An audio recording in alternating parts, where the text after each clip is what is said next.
Okay, so everyone that is confused on how to do this Pip-Boy Apple Watch thing, I'm going to show you right now.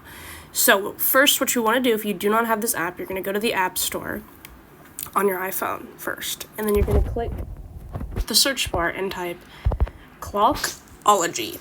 And it's not Face Watch, it's this one right here. And you're going to download that one.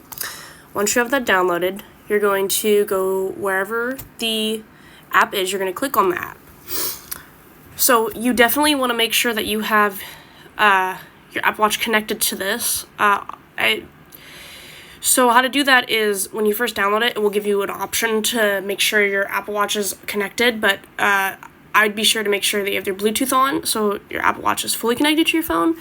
And what you want to do is you want to click on, let's say, whatever, this is like the main one everyone's been using. It's really popular on this app, and you want to click on it. It's going to take a little bit just to load up, but once you click on it, you're going to sync it to your phone. And mine's already synced.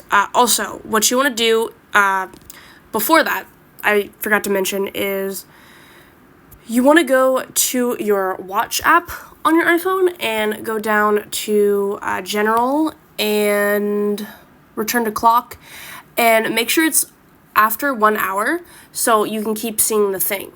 So going back to the Clockology app, once you have that synced and you have your Apple Watch connected and all that, you want to go to your Apple Watch.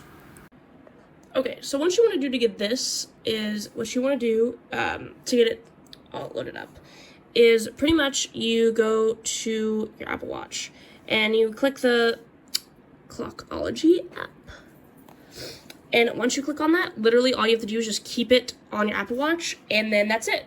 And then when you like have it on your wrist or whatever and you open it, this is all that you see, and so it's like a little Pip-Boy. So yeah, I really hope that helped.